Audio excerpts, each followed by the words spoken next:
Aisha and Amira have the same professional qualification, they have the same work experiences, they have the same job description in the same firm where they are both working. They actually started on the same day, but Amira earns way more than Aisha. And Aisha is wondering why. The secret is that Amira was able to negotiate her salary at the time of employment, unlike Aisha, who just accepted whatever it was thrown at her. As parents and teachers, we should allow children to negotiate with us because it's actually a communication process that allows us to reach a mutual agreement. This agreement can be between friends, it can be between family, between spouses, between business partners.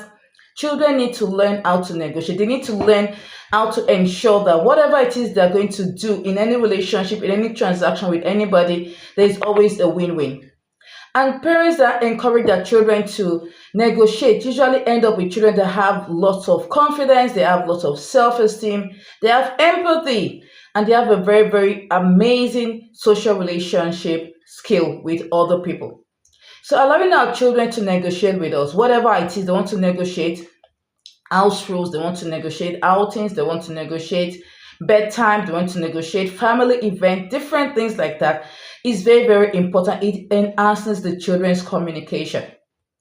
It allows them to be able to express themselves. It also allows them to be able to listen to other people. The other side, why are we taking this person's idea and not my own idea? Is very, very important. It also allows the children to be able to resolve conflict easily. We cannot always be exactly the same. We always want something that another person doesn't want.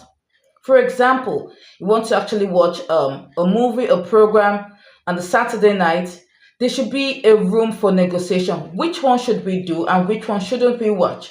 So that everybody has a win-win at the end of the day.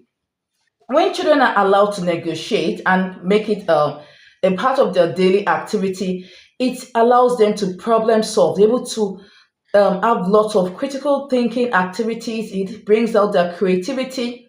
Can we do it this way? Can we do it that way? Which other ways can we actually adapt to ensure that everybody is actually getting the best out of it? It also helps to improve their analytical skills because they are able to reason things from different perspectives. Children that negotiate, that are allowed to negotiate, can also develop their emotional intelligence because it allows them to manage their emotions. They're not going to be throwing tantrums because they're not getting their way with the things that they want. So it allows them to develop their empathy and allows them to build stronger relationships. For children in the real world, negotiation allows them to get better at their professional life because as they grow older, like the case of Amira, Amira is able to negotiate a salary, which is actually a plus to her professional life, even though she had the same skills, she had the same experiences as Aisha. She was able to get a better pay because she could negotiate. She knew her worth. She knew what she was bringing to the table, and then she demanded for more. Children that are allowed to negotiate also have a lot of resilience in things that they do. They're able to handle rejection. Okay, if you don't take it my way, no problem. They're able to handle rejection. They're also able to compromise. Okay, should I sacrifice this? I want a higher pay. You don't want to give me a higher pay. Okay, I'm going to reduce my work hours. Or I want to watch this movie. You don't want me to watch this movie. Okay, we're going to watch it for this period or that period. It allows them to build their resilience. So they're not just children that are allowed to negotiate, have a lot of confidence, emotional intelligence, like I mentioned, and then personal growth. Because they can actually reflect on themselves, they can actually reflect on their needs, on the things they want. How am I relating with other people? How am I able to manage my conflicts? How am I able to ensure that everybody is benefiting from it?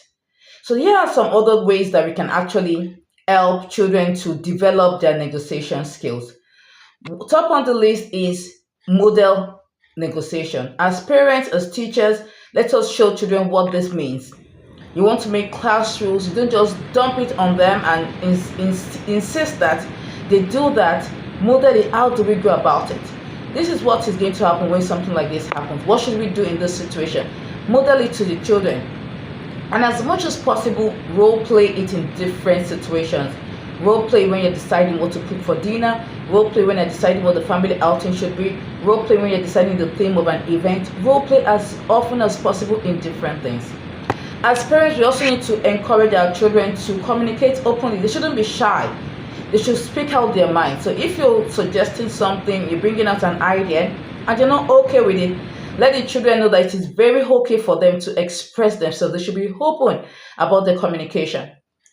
It is also very important that when we're teaching the children negotiation skills, they learn to listen attentively and actively, not just listen to respond, but listen to actually understand your point and weigh it with what they're actually thinking in their mind. Negotiation skills can also be developed when we discuss a win-win situation. That, okay, let's do it this way. You win, I win. How can we ensure that both of us are actually winning together?